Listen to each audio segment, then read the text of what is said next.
Herzlich willkommen, liebe Zuschauerinnen und Zuschauer in unserem Format Naturmedizin. Wie würde eine Schlagzeile in den Nachrichten, in den freien Medien aussehen, wenn jemand etwas unglaublich Innovatives im Bereich der Luft entwickelt hat, wo unsere Sauerstoffverwertung steigert, das heißt, noch mehr Sauerstoff in die Zelle kommt, der Körper mehr Energie, mehr ATP produzieren kann. Was wäre da für eine Schlagzeile? Nun, wir stellen Ihnen eine zusammen. Hören Sie mal hin. Deutsches Start-up-Unternehmen entschlüsselt Energiecode der Atematmosphäre. Entsprechende Vitalisatoren übertragen Energie kinderleicht und ist nahezu überall einsetzbar. Haben die Mediziner nun den Schlüssel in der Hand, um die Selbstheilung der Menschen zu erhöhen?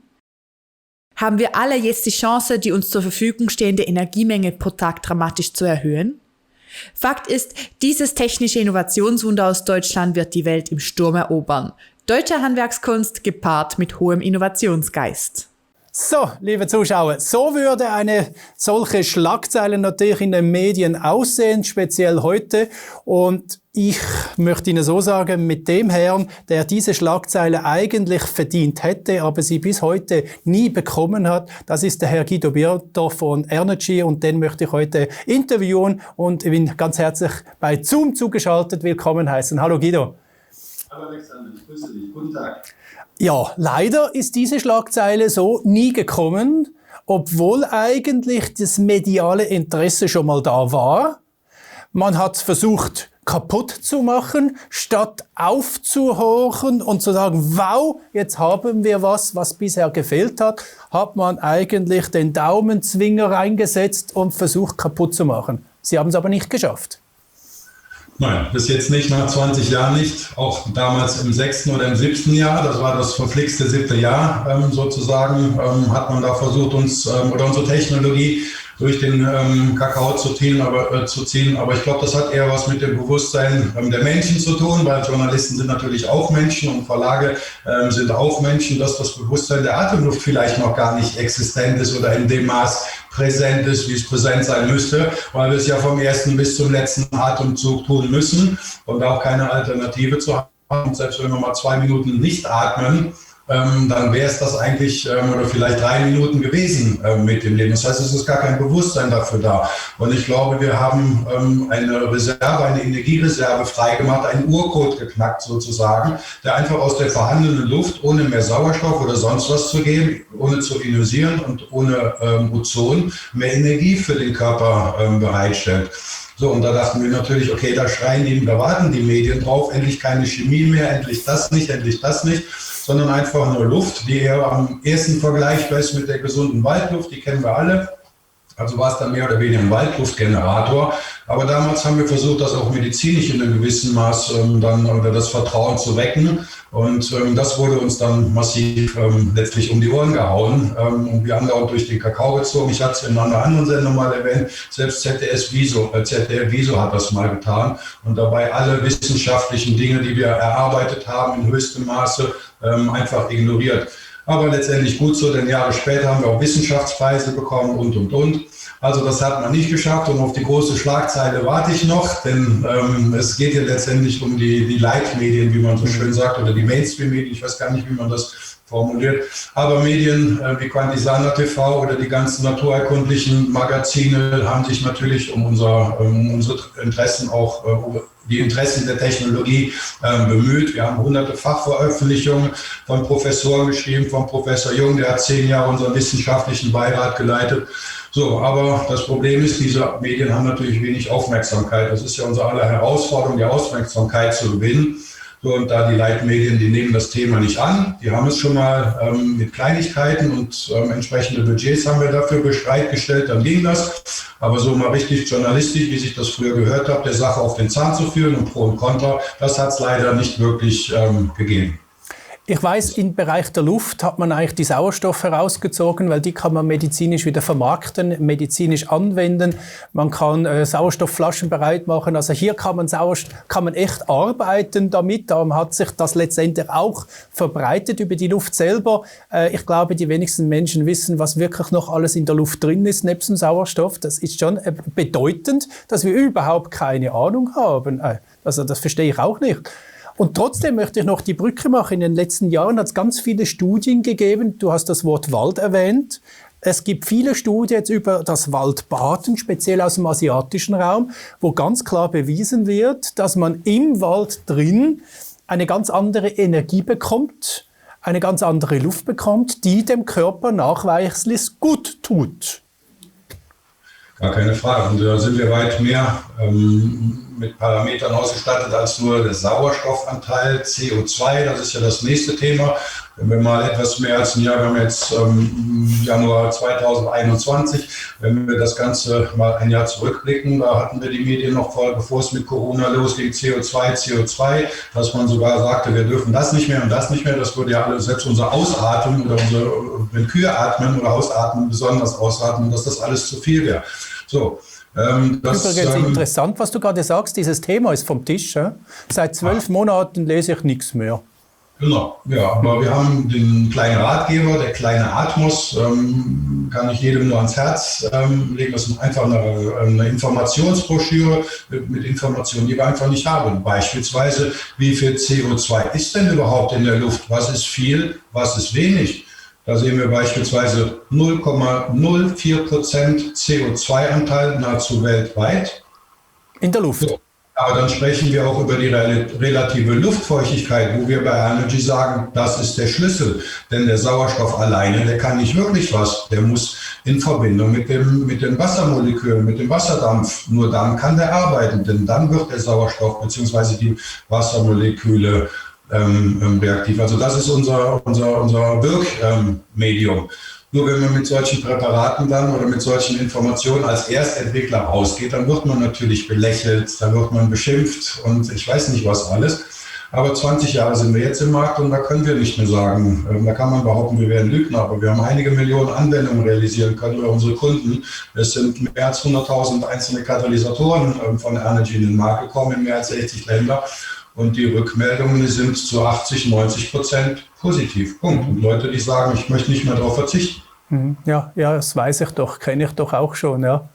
Das ist nur Luft, eine natürliche Zusammensetzung. Wir erhöhen nicht den Sauerstoff, wir erhöhen etwas die relative Luftfeuchtigkeit, bedingt durch die Tatsache, dass natürlich in klimatisierten oder in temperierten Räumen natürlich die Heizung die relative Luftfeuchtigkeit rausnimmt. Aber die brauchen wir bei etwa 50-55%, damit wir aus der Atmosphäre die beste Energie rausholen können. Aber das ist das Einzige, was wir tun, dass wir die Luft durch ein Wasserbad führen, also blubbern lassen und dann wird natürlich die relative Luftfeuchtigkeit erhöht. Aber mehr Sauerstoff braucht kein Mensch. Warum? Wenn wir 75% des Sauerstoffs, den wir einatmen, unverwehrt ausatmen als gesunder Mensch.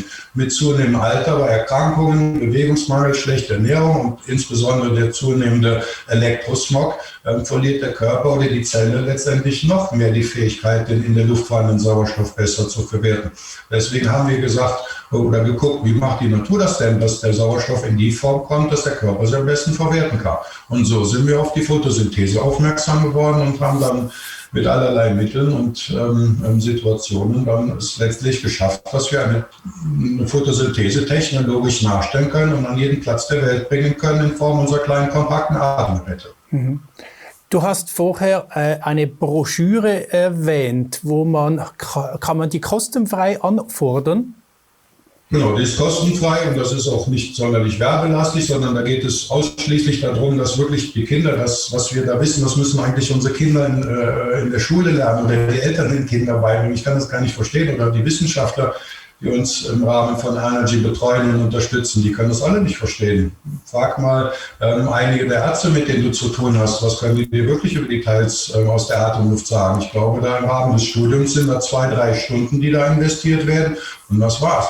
Und wir wundern uns auch nicht wirklich darüber. Das ist jetzt zwar etwas ketzerisch in Anführungszeichen, aber natürlich lässt sich Chemie oder wie du eben sagst, separierter Sauerstoff besser verkaufen. Das ist bei Energy so ein bisschen das Problem, genauso wie in der Pflanzenkunde oder in der Kräuterwelt die Pflanzen. Die meisten Pflanzen haben die Wirkstoffe drin, die wir brauchen, aber die kriegen wir halt nicht in der Apotheke. In der Apotheke kriegen wir dann die entsprechenden Pillen, wo sowas Ähnliches drin ist. Also das ist das Problem. Energy, so eine Maschine, die kauft man einmal, die hält locker 10 Jahre. Wir sind 20 Jahre im Markt, wir haben Maschinen immer noch in Funktion oder unsere Kunden, die haben wir vor 20 Jahren verkauft. Das heißt, es ist eigentlich eine Katastrophe für die Industrie, weil mit einem Gerät kann man locker 20 Menschen am Tag vitalisieren, jeden Tag. Und dann kostet das, 20, 30 Cent pro Person. Und das ist natürlich kein Geld. Aber das Gesundheitssystem, das weißt du, das ist natürlich auch sehr wirtschaftlich orientiert. Ja, das ist leider so. Aber ich musste das auch ein bisschen lernen und auch lernen, es nicht zu verurteilen. Denn es ist eigentlich alles logisch und verständlich, dass man ja eigentlich, ich sage jetzt mal auch als Pharmazeut zum Beispiel, also als Pharmaunternehmen, nicht verantwortlich bin für die ganze Gesundheit von allen Menschen, sondern ich fokussiere mich auf Krankheiten und suche hier eine Lösung zu finden, um in dieser Krankheit zu helfen. Aber ich bin nicht verantwortlich für die Gesundheit von allen. Das liegt eigentlich auch bei jedem Mensch selbst. Oder jetzt bei Corona ist es ja jetzt beim Staat gelandet. Der Staat schaut jetzt, dass wir gesund bleiben. Ich hoffe, das geht noch weiter, dass wir auch Bewegung machen, gute Ernährung kriegen, gutes Wasser kriegen, genügend richtiges Essen kriegen und nicht nur fetthaltiges. Das sind die nächsten Schritte, die ich mir jetzt eigentlich erhoffe, damit die Volksgesundheit groß wird, oder? Aber Thema Luft, denke ich auch, für uns müsste doch allen jeden Tag eine Stunde Waldspaziergang verordnet werden, damit wir diese Energien aus dem Wald oder auch vom Wasserfall her über unsere Lunge in unseren Körper bringen können. Und ich meine, da gibt's jetzt nichts zu diskutieren. Jeder von uns weiß, dass wir uns im Wald oder am Wasserfall oder am Meer sehr viel wohler fühlen, oder? Ja. Da ist ja was. Ja, du sprichst unsere Regierungen an. Wir haben das Gefühl, nach den 20 Jahren als totaler Quereinsteiger der Branche, dass wir Menschen gar nicht mehr in der Lage sind, dass das eine Hohlschuld ist, das Wissen, was wir haben. Das ist eine Hohlschuld. Da können wir nicht darauf warten, dass der Staat uns das bringt oder das bringt. Dann wissen wir nicht das, was er uns bringt, ob das das ist, was wir auch haben wollen. Deswegen sage ich nochmal, der kleine Atmos, der Ratgeber, da sind so viele Informationen drin. Denn alleine mal ins Verhältnis gestellt, wie viel Liter trinken wir im Idealfall pro Tag? Das sind 2 bis 3 Liter. Nun wissen wir, was wir an Atemvolumen aufnehmen. Das sind mindestens 10.000 Liter von einem gesunden Menschen. Das können aber auch 15.000 oder 18.000 Liter werden. So in welchem Verhältnis steht das? Und davon ist ein Fünftel in etwa der Sauerstoffanteil von den 10.000 Liter. Nur von dem Sauerstoffanteil wiederum atmen wir 75% unverbraucht wieder aus. Also von daher, wenn man da mal weiß, wie man mit den richtigen Atemtechniken und mit den Atemmethoden und vor allem mit der richtig aufbereiteten Luft seine Gesundheit, seine Energiebildung und damit seine Regeneration aufrechterhalten kann oder fördern kann, dann ist das, glaube ich, das Sinnvollste, was man machen kann. Und wer das nicht versteht, dann sage ich immer etwas provokativ, dann machen wir 2 Minuten Atempause oder 1 Minute, dann weißt du, wie wichtig das Atmen ist. Aber wir können Tag nichts trinken, was überleben wir. Wir können auch 3 Wochen nichts essen, was überleben wir zur Not.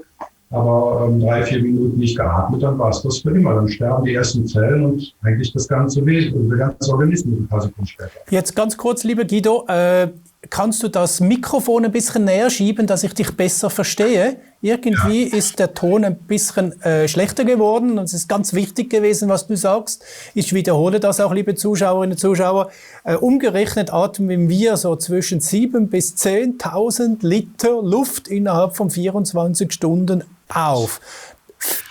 7.000 bis 10.000 Liter Luft, das muss man sich vorstellen. Und ein Viertel davon ist Sauerstoff. Und von diesem Viertel atmen wir wieder 75% aus. Aber das Rest, diese ganze Luft, diese große Masse an Luft, die wir atmen, denen geben wir fast keine Bedeutung. Wir schauen, ob wir 200 Gramm Rohkost essen und 2 Liter Wasser trinken. Aber wir reden hier über 7.000 bis 10.000 Liter Luft. Und dass hier sehr viel gesundheitliche Aspekte drinstecken können, das habe ich hier auch mal gemessen. Ich habe ja hier so ein Messgerät gehabt, wo ich die Sauerstoffverwertung messen konnte und festgestellt habe, speziell bei kranken Menschen, dass diese Sauerstoffverwertung sehr schnell steigt, wenn man aktivierte Luft, sogenannte Waldluft atmet. Das ist einer der Parameter, die oft auch etwas subjektiv sind, aber objektiv arbeiten wir seit 2002 schon mit der HRV, die Herzratenvariabilitätsmessung. Ja. Denn die ist viel schlauer als unser subjektives Wahrnehmen. Denn da wird bei auch 8 oder 9 von 10 Anwendern signalisiert, dass das vegetative Nervensystem unmittelbar reagiert. Das heißt, wir müssen da in der Balance zwischen Parasympathikus oder Sympathikus und Parasympathikus sein. Und wenn wir immer im Stress sind, können wir nicht reparieren und nicht regenerieren. Und Energy, das ist tausendfach nachgewiesen, stimuliert den Parasympathikus, das heißt unseren Entspannungsnerven. Dadurch kann der Körper in die Entspannung kommen und nur dann kann er reparieren. Das merken wir auch daran, dass dass bei nahezu allen Anwendern die Herzfrequenz um 5-10% runtergeht durch die Ökonomisierung des Stoffwechsels. Einfach nur, weil eine besondere Luft geatmet wird und sonst nicht. Auch ein wichtiger Punkt gewesen. Vielen Dank.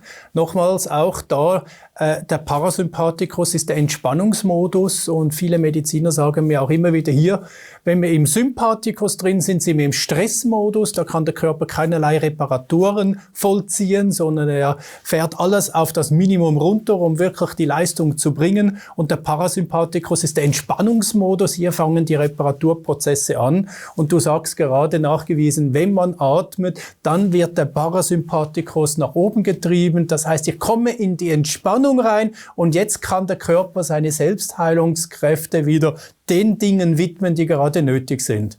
Ja, das sind ja die zwei entscheidenden Parameter im Rahmen unseres autonomen Nervensystems, also nicht das zentrale Nervensystem, was wir willentlich steuern können und wollen, wenn wir beispielsweise sagen, okay, ich mache jetzt eine Pause oder dergleichen, dann machen wir das. Nur das autonome Nervensystem oder das vegetative Nervensystem regelt eigentlich alles. Das ist unsere Regel- und Steuerzentrale, unsere Nierenfunktion, unsere Herzfunktion, unser Blutdruck und alles Mögliche. Und das wissen wir, wenn wir sagen, okay, ich möchte jetzt mein Herz schneller schlagen lassen, dann funktioniert das nicht willentlich, sondern autonom. Und wenn diese zwei Spieler optimal und in Balance sind, können die natürlich viel besser miteinander arbeiten. Nur heute ist es so, wir müssen, ich weiß nicht, wie viele 1000 E-Mails beantworten am Tag oder in der Woche und ich weiß nicht, wie viele andere Verantwortungen noch haben. Die ganzen Katastrophen, die wir im Radio hören und in den Nachrichten hören, das quirlt uns ja alles so ein bisschen auf.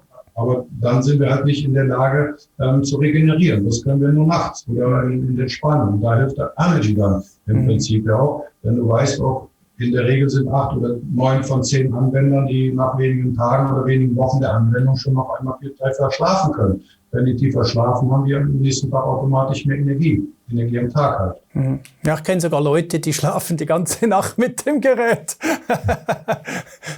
Ja, aber grundsätzlich reichen, glaube ich, 2-3 Mal am Tag irgendwie so 20-30 Minuten zu atmen, oder? Unsere Empfehlung ist, beim Einsteiger ist immer die Frage, was möchte ich erreichen? Die Profisportler beispielsweise, die nutzen das vor dem Training, nach dem Training, vor dem Rennen, nach dem Rennen, weil Regeneration auch unterstützt wird. Aber wir sagen immer einschleichend beginnen, wenn Menschen mit starker Medikamentation oder dergleichen beginnen, sagen wir erstmal nur noch 5 oder 10 Minuten und das kann man dann auf 20 Minuten steigern, was wir so empfehlen. Aber es fängt an Sinn zu machen bei 2-3 Mal die Woche, aber das ist natürlich nicht das Highlight, sondern täglich ist ideal. Beispielsweise Betroffene mit COPD, die atmen morgens 10-20 Minuten, je nach Wohlgefühl dann auch und nachmittags dann nochmal. Manche Menschen, die werden wach davon, die sind dann aufgedreht, da macht es natürlich Sinn, morgens zu atmen oder zu inhalieren oder zu vitalisieren, wie wir es denn nennen. Und manche Menschen werden müde davon, gerade die ausgepowert sind oder Burnout oder sowas haben, die sind dann einfach in dem Moment gleich in den Entspannung und schlafen auch genug auch gleich weg. So, das heißt, man muss es dann einfach morgens oder abends anwenden, aber das ändert sich dann auch wieder nach 1, 2, 3 Monaten, wenn der Körper sich an die neue Energie gewöhnt hat und manche Prozesse schon längst regeneriert oder repariert hat. Dann braucht er sich ja nicht mehr neu darauf einzustellen, sondern dann ist es eigentlich die pure Energie spürbar. So ist es in der Regel. Wir haben eingangs eine wunderbare Schlagzeile gebracht, die wir eigentlich schon längst für dich erwartet haben, aber die jetzt aus diesen bekannten Gründen, weil Luft ist kein patentrechtlich schützbares wie sagt man, Element. Wir können es alle nicht schützen. Eine allfällige Verfahren, wie ihr es gemacht habt, das ist aber geschützt, oder? Da wisst eigentlich nur ihr, wie das funktioniert. Über diese Photosynthese habt ihr eine technische Nachbildung gemacht, um hier Von Know-how ist, ich möchte das überhaupt nicht mit Coca-Cola vergleichen, aber dennoch ist da eine Vergleichbarkeit, weil die kann jeder trinken, aber keiner kennt das Rezept. Und ansonsten dürfte der das Rezept auch nicht kopieren. Aber da geht es einfach um die Präzision der Information. Denn wie du weißt, ist Energy auch eine Nikola-Tesla-Technologie. Unterm Strich, wir arbeiten mit Schwingungen, Frequenzen und Resonanzen. Darum kommt es natürlich darauf an. Und wenn wir die Resonanz mit diesen, ich sag mal, Werkzeugen, die wir in unseren Katalysatoren haben, optimal treffen, dann haben wir halt die optimale Energie. Und du sprichst eine gewisse Mitbewerbersituation an, die hat sich vor 20 Jahren dann oder innerhalb von 20 Jahren aufgegeben. Da können wir auch bestens mit leben.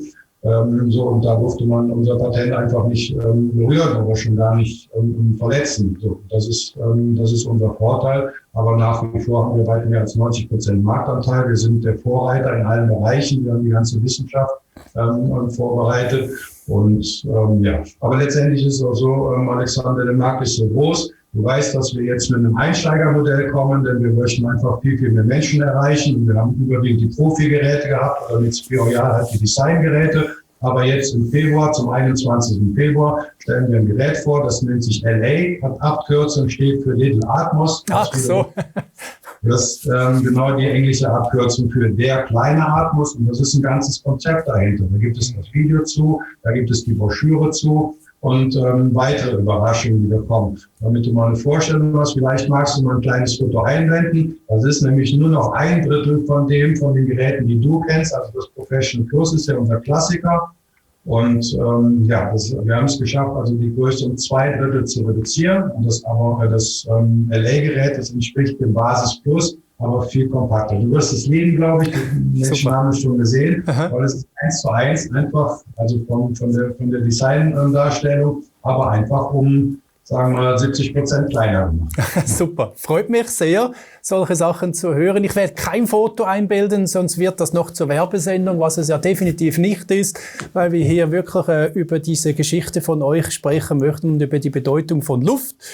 Und ja, ich möchte dir von ganzem Herzen wünschen, dass es weiterhin so gut läuft und dass doch irgendwann einmal wirklich die Welt genauer hinschaut und dir diese Schlagzeilen dann wirklich auch zugekommen werden, die du auch wirklich verdienst.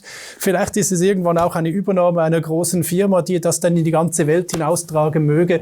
Wichtig ist nur, dass es so eine Technologie nicht einfach in der Schublade verschwindet, wie so manche andere auch. Lieber Guido, ich möchte nur noch abschließend sagen, oder für Sie, liebe Zuschauerinnen und Zuschauer, dass diese Technologie im Bereich Luft auch schon von einem Staatspräsidenten, einem ehemaligen Staatspräsidenten, ausgezeichnet wurde, seine Unterschrift in einem Award verliehen wurde, dieser Innovation. Also ich denke, das Thema Luft wird eines Tages die Welt noch viel, viel deutlicher ins Bewusstsein geführt, und zwar nicht aufgehängt über das reine CO2, was ja wirklich nur ein ganz kleiner Teil ist innerhalb des ganzen Luftspektrums, sondern die Energie innerhalb der Luft zum Thema werden wird. Gell? Habe ich doch richtig zusammengefasst. Das hast du richtig, genau.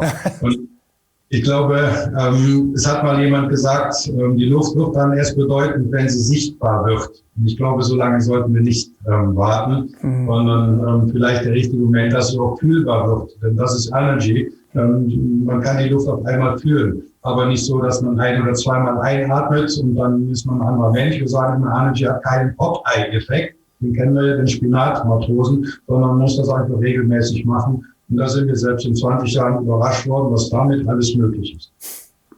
Für die nächsten 20 Jahre alles Gute, lieber Guido. Danke, lieber Danke. Und Ihnen auch, liebe Zuschauerinnen und Zuschauer. Ich wünsche Ihnen alles Gute.